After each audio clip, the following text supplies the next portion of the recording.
Hello children, good morning. तो चलिए शुरू करते हैं। अर्थ की दृष्टि से वाक्य भेद।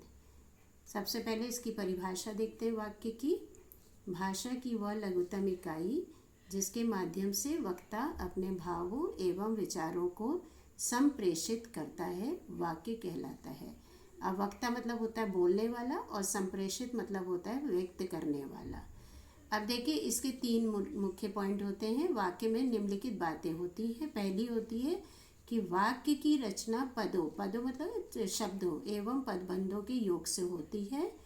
और दूसरा है वाक्य अपने में पूर्ण तथा स्वतंत्र होता है।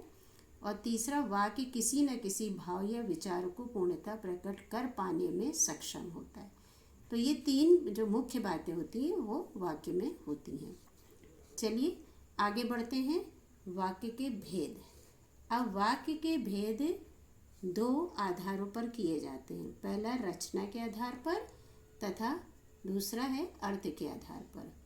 प्रस्तुत अध्याय में कक्षा 9 के पाठ्यक्रम के अनुसार केवल अर्थ के आधार पर होने वाले वाक्यों के भेदों की चर्चा की जा रही है।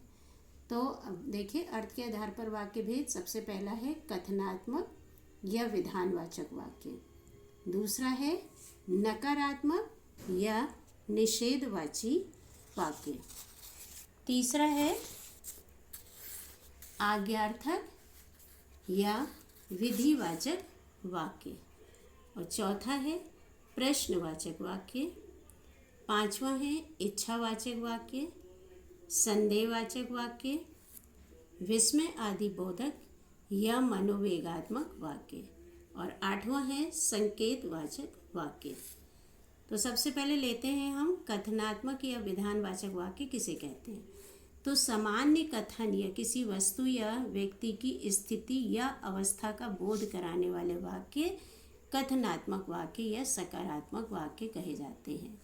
जैसे देखिए, लड़कियां नृत्य कर रही हैं, उसकी पत्नी बहुत बीमार थी, शीला अध्यापिका है। ये देखिए बिल्कुल साधारण वाक्य हैं, इसलिए इनको एक दूसरी भाषा में कहा जाए कि सामान्य व साधारण वाक्य को ही कथनात्मक या विधानवाचक कहा जाता है। ठीक है। अब आ रहा है नकारात्मक वाक्य। नकारात्मक वाक्य में क्या होता है कि इनको निषेधात्मक वाक्य भी कहा जाता है। और इन वाक्यों में कथन का निषेध किया जाता है, यानी जो बात कही जाती है उसको मना किया जाता है। ठीक है, कथन का निषेध। सामान्यतः हिंदी में सकारात्मक वाक्यों में नहीं, ना, मत लगाकर नकारात्मक वाक्य बनाए जाते हैं। ठीक है, जैसे है वे बाजार गए हैं, तो अगर हम इसे नकारात्मक बनाएंगे तो हो जाएगा वे बाजार नहीं गए हैं। तो इसमें नहीं, ना और मत लगाकर निषेधात्मक बन जाते हैं। तीसरा है आपका आज्ञार्थक या विधिवाचक वाक्य।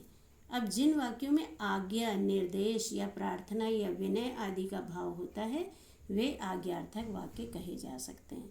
अब इसमें जैसे निकल जाओ कमरे से बाहर, ये क्या है? आज्ञा दी जा रही है कि निकल जाओ कमरे से बाहर।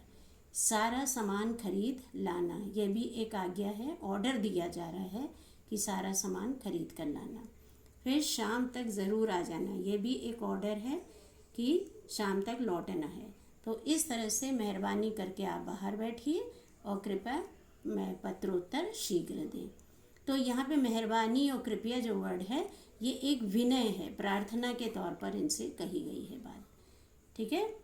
और फोर्थ है प्रश्नवाचक वाक्य, जिसमें जिस तरह अधिकांश सकारात्मक वाक्यों के निषेधात्मक वाक्य बनाए जाते हैं उसी तरह से उनके प्रश्नात्मक रूप भी बन सकते हैं। अब ऐसे प्रश्नात्मक जिनका उत्तर केवल हाँ ना में प्राप्त होता है उनमें क्या वाक्य आरंभ में लग जाता है। जैसे क्या वह आगरा जा रही है, क्या उसने झूठ बोला है, क्या आप मुझसे नहीं मिलेंगे। तो एक पहला ये हो गया। और दूसरा, अन्य प्रश्नात्मक वाक्यों में प्रश्नवाचक शब्द वाक्य के बीच में आ जाता है। अब बीच में भी आ सकता है, आप लोग यहाँ से कब जा रहे हैं। अब कब जो है वो प्रश्नात्मक है। वे लोग कहाँ रहते हैं, कहाँ जो है बीच में आया है। आपको किससे मिलना है, देखिए यहाँ पे किससे बीच में आया है। तो इस तरह से सभी प्रश्नवाचक वाक्यों में अंत में प्रश्न चिन्ह लगा दिया जाए। आज के लिए बस इतना ही। और कल हम आपको बाकी के 4 बताएंगे। Thank you.